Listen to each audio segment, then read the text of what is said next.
Once upon a time, there was a lion so powerful that the ground trembled when he roared. But one day, the jungle went silent because the king had lost his voice, and with it, everything. A dramatic start showing the contrast. The lion in his prime versus the lion silent, injured, and alone. Build instant curiosity.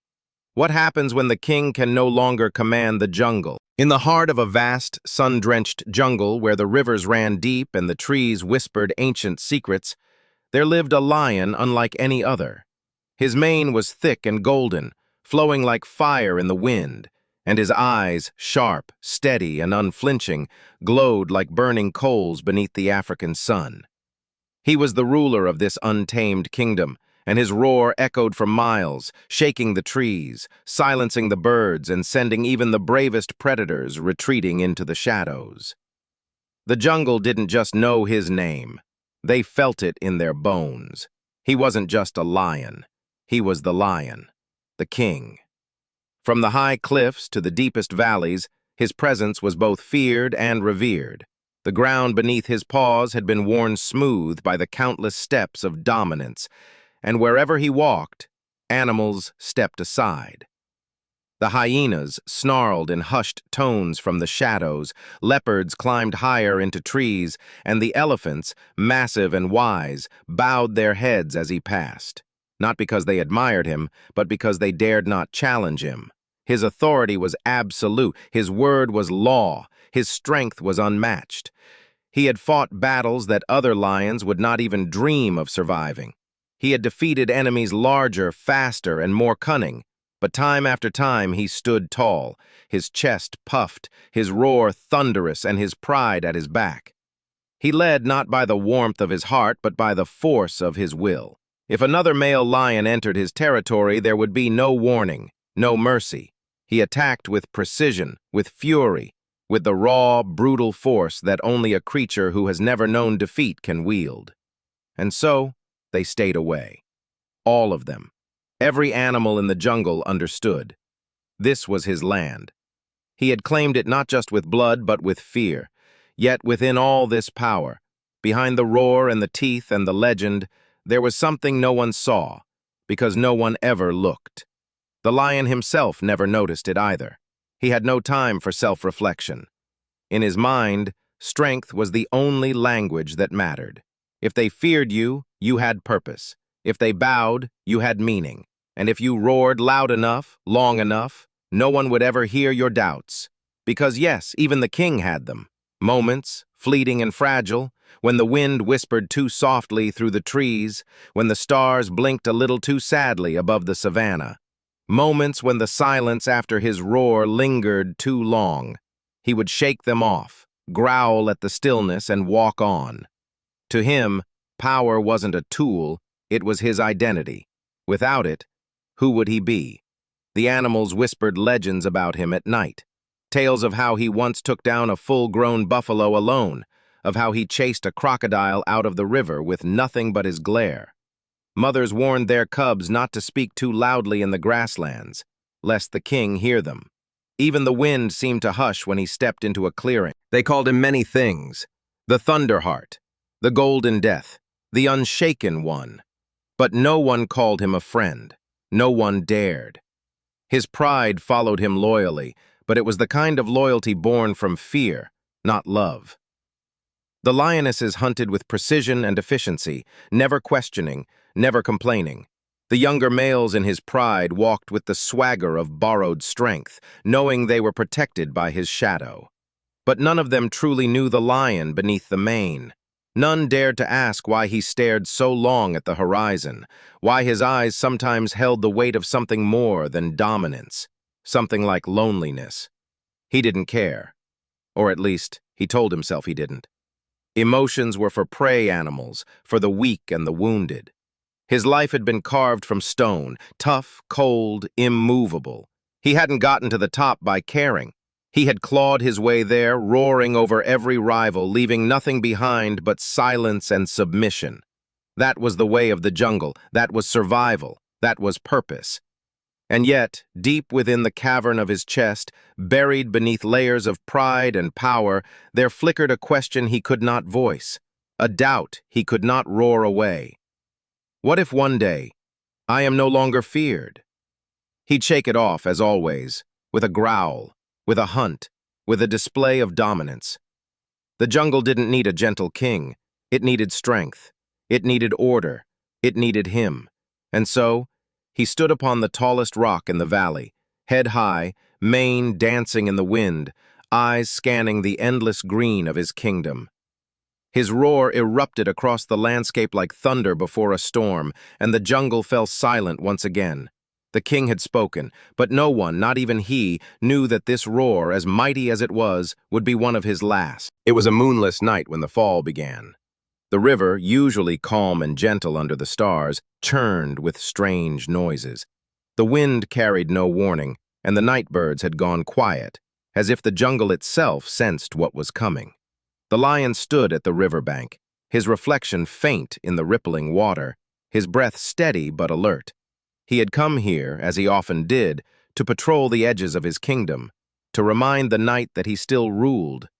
But on this night, something was different. The ambush came without sound. A blur of snarls and snapping jaws, the dark shapes of hyenas emerged from the shadows, circling him with practiced precision. From the river, crocodiles slithered up the muddy banks, their bodies low and silent, their eyes gleaming in the dark like cursed stars. It was a trap, coordinated, vicious, and designed to end him. The lion roared, or tried to. The sound that erupted from his throat was enough to shake the first line of attackers. He fought back with the fury of a creature who had never known defeat. His claws tore through fur and scales alike. His teeth sank deep. His legs, though tired with age, still moved with deadly grace. Bodies dropped around him. He was still the king, but even kings bleed. One hyena, smaller than the others but faster, darted in and latched onto his neck with terrifying force. A crocodile seized his back leg and twisted. He roared again, this time louder, more desperate, but in the chaos, something snapped. A burning pain erupted in his throat, sharp and deep. He shook the hyena off, drove his paw into the crocodile's eye, and staggered to his feet as the rest of the attackers scattered into the night, beaten but not broken. He had won, but he didn't feel like a victor. His breath came in short, ragged bursts. Blood soaked the earth beneath him, his legs trembled, and worst of all, when he opened his mouth to roar, to reclaim the jungle with his voice, only a hollow rasp emerged, a whisper where thunder once lived. He tried again. Nothing. Panic, the kind he hadn't felt since he was a cub, crept in. He lowered his head to the water, staring at his reflection. His mane was matted with blood. His eyes, once fierce and steady, now flickered with confusion. He tried to growl just to hear himself, but the silence that followed cut deeper than any wound. Days passed. The jungle noticed. Word spread, slowly at first, then like wildfire through the trees. The lion no longer roared. The birds didn't scatter when he passed. The monkeys laughed openly in the trees. Hyenas howled in the distance, not in fear, but in mockery. The throne, once untouchable, now stood on cracked ground. The challenges came quickly. A younger leopard, eyes full of ambition, dared to hunt within the lion's territory. A pack of wild dogs stole meat from a fresh kill, unafraid. Even the elephants no longer bowed. His pride, sensing weakness, began to drift. The lionesses hunted alone. The younger males no longer waited for his lead. They stopped walking behind him, then beside him, then not at all. One morning he woke to find them gone, all of them. No goodbyes, no looks back, just emptiness. The once feared king was now alone, wandering the jungle he had ruled with silent paws and a broken throat. He tried to roar again and again, desperate to summon the sound that had once defined him. But there was nothing, just breath, just pain, just silence. He limped from one familiar place to another, places he had marked with his scent, places where animals had once waited in trembling stillness for his arrival. Now they barely looked up. A group of young antelope watched him pass with mild curiosity, not fear. A warthog crossed his path without pause. A vulture followed him from above, not as a sign of respect, but as a prediction. He rested beneath the same tall rock he had once stood upon, looking out across his kingdom. But now there was no roaring wind in his mane, no hushed awe in the trees. Just dust, just time, just stillness. His body ached, but his soul ached more. In the quiet that followed his fall, he began to hear things he had never noticed before. The rustle of leaves in the wind, the distant laughter of cubs, the song of birds at dawn. They were beautiful in a way, but they only reminded him of what he had lost. He was still the lion, still strong, still proud, but something essential had been taken, and without it, he didn't know who he was. The jungle no longer moved to his rhythm. He was no longer its thunder. He was just a shadow, limping through the kingdom he once called his own. Alone, unheard, unseen. The lion wandered, not as a king surveying his land, but as a creature adrift, carried not by purpose, but by instinct and memory. His paws, once so sure of their steps, now moved hesitantly over unfamiliar terrain. He had crossed the invisible line that once marked the edge of his kingdom. This was no longer his jungle. This was exile, a quiet, untouched part of the world where his name held no weight. The air here was different, cooler, softer. The trees bent not out of fear, but out of age and wisdom. The ground was blanketed in thick moss, and the wind whispered through the branches like an old song. There was no roar in this place, no threats, no challengers, only silence. And for the first time in his life, the lion didn't feel compelled to break it. Days passed, maybe more. Time began to blur. Hunger wasn't what it used to be. He hunted little, slept less. He moved like a ghost through the unfamiliar wilderness. Until, one evening, as the sun dipped low and painted the leaves gold, he came across a strange clearing, a circle of old stones with a small pool in its center. And at the edge of that pool sat a creature he'd never seen before. It was an owl, old, gray-feathered, and blind. Its eyes were pale and milky, yet somehow they looked straight into him. "You walk loudly," the owl said without turning, "even in silence." The lion froze. He didn't expect words. He didn't expect company. I didn't mean to disturb," the lion replied, his voice rasping low, still unfamiliar without his roar. "You didn't," the owl said calmly. "You disturbed long before you arrived." The lion lowered his head, unsure whether it was shame or confusion stirring inside him. "You know who I am?" "No," said the owl, "but I know what you were." Before the lion could respond, another figure emerged from the trees, a turtle, moving slowly, each step deliberate and steady. And behind him a deer, silent, graceful, with eyes that held no fear. They gathered around the pool, not as a council, but as if this was simply where they met, where time slowed and masks fell away. None of them bowed. None of them cowered. They simply listened. For a long while, no one spoke. The lion expected judgment, questions, challenges, but none came. Finally, the turtle spoke, his voice low and thoughtful. "You carry weight, not in your legs, but in your heart." The lion looked up. "I've lost everything," he said quietly. "My strength, my voice, my place. I used to command. Now, no one hears me."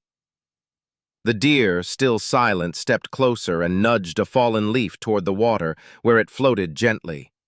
The owl tilted his head. "And when they did hear you, did they listen?" The question struck deeper than claws ever had. He thought back, years of ruling, of roaring, of forcing the world to bend to his will. He remembered the trembling animals, the silence that followed his arrival. They had obeyed. They had feared. But had they ever truly listened? "I was loud," the lion whispered, "but I was never truly heard." The owl nodded slowly. "Then perhaps the loss of your roar is not the end, but the beginning." The lion closed his eyes. It was strange, this stillness. These creatures didn't look up to him. They didn't serve him. They didn't need him to be powerful. Yet their presence comforted him more than 1,000 followers ever had. They offered him nothing but space, to speak, to think, to simply be. And in that space, something began to shift. He started to speak, not to command, but to connect. He told them about his battles, his pride, the weight of being king. He spoke of the silence that followed his fall, the loneliness that clung to his skin like shadows. And they listened. No interruptions, no fear, just soft, undivided attention. For the first time, the lion understood the difference between being heard and being obeyed, between speaking and truly connecting. He had ruled with noise, with volume, with might. But now, stripped of it all, he found something deeper, his voice. Not his roar, not his dominance, his voice, the truth behind the power. Each evening they gathered. The blind owl told stories of stars he could no longer see but still remembered. The turtle shared the lessons of slowness, of patience. The deer, ever silent, reminded them all that presence could speak louder than words. And the lion, he listened. He learned. He began to understand that leadership was never about being the loudest. It was about being the clearest, the most honest, the most human, even in the heart of a lion. He had been the king of fear, but here in exile, he was learning to be something greater. He was becoming the voice of wisdom, not with roars, but with heart. The sun rose softly one morning, painting the sky with gentle oranges and pale blues. The lion, now settled in the peaceful wilderness, sat by the familiar stone pool. His body still bore the marks of his past, scars across his flank, a limp in his stride, but his eyes held something new, clarity. It wasn't the gaze of a ruler scanning his territory. It was quieter, deeper, as if he now saw more than what was in front of him. And then, one day, he wasn't alone. Through the brush came a small figure, limping, thin, cautious, and wide-eyed. A cub barely old enough to hunt, with a patch of fur missing from his side and one ear torn. He flinched at every sound. His breath was shallow with fear. Yet something drove him forward. Hunger, maybe. Or perhaps the stories that had begun to drift through the trees like wind. Tales of an old lion who had once ruled and now listened. The cub stopped a few paces away, trembling. The lion said nothing. He didn't roar. He didn't puff up his chest. He simply looked at the cub and nodded once, slowly, inviting him closer with nothing more than patience. The cub inched forward. That evening they sat in silence together, watching the reflection of the stars in the water. In the days that followed, the cub returned. Every morning, every evening. The cub, at first, he stayed quiet, too afraid to speak. But slowly, he began to open up. Broken phrases, soft questions, eyes full of confusion. He spoke of a lost mother, of being abandoned by his pride, of trying to fight off jackals twice his size, of failing. The lion listened, and when he spoke, he did not speak like the king he once was. He spoke like someone who had once fallen too. "I used to think strength was everything," he told the cub, "but strength fades. What lasts is the courage to keep choosing who you want to be, even when you're afraid." The cub listened closely, soaking in every word, not because he was commanded, but because he felt understood. And the lion, in guiding the cub, began to feel something stir in him that he hadn't felt in a long time. Purpose. Not the kind that demanded obedience, but the kind that gave without needing anything in return. Instead of teaching the cub to fight first, he taught him when not to. He spoke of the power in patience, the clarity that comes from stillness, the strength hidden in knowing your own fears. "Roaring can silence a room," the lion told him one night, "but speaking from the heart can open it." Word of their strange bond began to spread, not as a legend, but as a whisper carried by birds and echoed in monkey chatter through the jungle vines. They said the fallen king was alive, that he had changed, that he had something to teach, and slowly, one by one, others came. Not crowds, just a few at first. A young leopard unsure of his place, a mother elephant grieving a lost calf, a baboon who had once mocked the lion when his roar was gone. They didn't come to serve him. They came to sit beside him, to ask questions, to cry, to listen. And the lion, now older, softer, wiser, welcomed them. He didn't tell them what to do. He simply shared what he had learned. He offered not orders, but understanding. Not judgment, but empathy. A circle began to form, unofficial, unspoken. Not of followers, but of learners, of seekers. In time, the jungle began to change. Where fear had once ruled, understanding grew.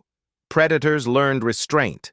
Prey found courage. Conflicts became conversations. It was not a perfect peace, but it was a beginning. A balance born not from power, but from perspective.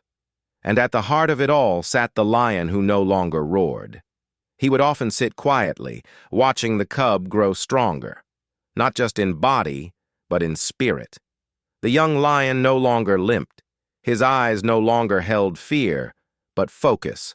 And when he spoke like someone who had been truly heard. One evening, as the two sat beneath a sky brushed with stars, the cub turned to the old lion and asked, "Do you ever miss it? Your roar?" The lion was quiet for a long time. Then he smiled, a soft, knowing smile. "I lost my roar," he said, "but I found my voice." And in that moment the jungle was silent, not with fear, but with reverence. Not because a king had spoken, but because a soul had been understood. The air was thick and wrong that morning, too still, too heavy. Birds flew lower than usual, and a strange orange hue tinged the far horizon. The deer were the first to sense it, their ears twitching, noses flaring. The parrots stopped their songs. Even the trees seemed to hold their breath. Then it came, faint at first, like a whisper of doom. The scent of smoke. The jungle was burning. It started far from the old lion's quiet refuge. Beyond the river, past the tall hills where the younger predators now ruled. A dry lightning strike, maybe, or the carelessness of those who had never known true danger. Whatever the cause, the fire spread fast, faster than the animals could run, faster than their instincts could process. Panic erupted. The hyenas screamed, scattering. The young leopards fought each other over escape routes. The monkeys shrieked from the treetops. Even the elephants, so grounded and wise, stumbled in fear, unsure where to go. The new generation of predators, those who had risen after the old lion's fall, tried to lead, but their power had been borrowed, not earned. Their voices cracked when they shouted. Their plans collapsed when challenged. No one listened. No one trusted. Chaos ruled. In the midst of this terror, one voice broke through the noise, not loud, not desperate, just steady. It came from a young lion, the cub who had once limped into exile, now grown and sure-eyed. He spoke of a lion who knew what to do, not one who barked commands or demanded loyalty, but one who understood the rhythm of life, of crisis, of calm in the storm. The animals looked at him with disbelief. "Do you mean the broken king? He has no roar. He's too old." But desperation breeds openness, and so they went. Through smoke and ash, through falling leaves and glowing embers, they found him, sitting beside the same old stone pool, surrounded by the soft rustle of deer, owl, and turtle. He looked up as they approached. They pleaded, gasping. "The jungle. It's burning. We don't know what to do." He stood slowly, his limbs stiff with age, but his gaze unwavering. He did not ask for followers. He simply walked, back toward the jungle that had once crowned him king, back toward the very heart of danger, not with a roar, not with command, but with calm. And the animals followed, not because they were told to, but because they believed. The fire was roaring now, swallowing trees and cracking branches into ash. The sky turned black with smoke. Yet the lion did not run. He moved with purpose, pausing to guide a rabbit from its burrow, nudging a panicked zebra back toward the clear stream, instructing a line of elephants to carve a path with their great trunks, creating a break in the fire's path. His voice was soft, barely above the wind, but it reached those who needed it. He instructed the birds to scout from above, guiding others to pockets of safety. He asked the crocodiles to open their muddy banks for smaller animals. He used no throne, no pride, No roar. Only clarity, calm, action. And slowly, something shifted. The fear didn't vanish, but it became manageable. The chaos didn't stop, but it found direction. Even the flames seemed to retreat, pushed back by the coordination, by the unexpected unity. Predator and prey moved side by side, the old and the young, the strong and the broken. They listened to him not because of what he had once been, but because of what he had become. A leader, not of fear, but of trust. By dusk, the fire was dying.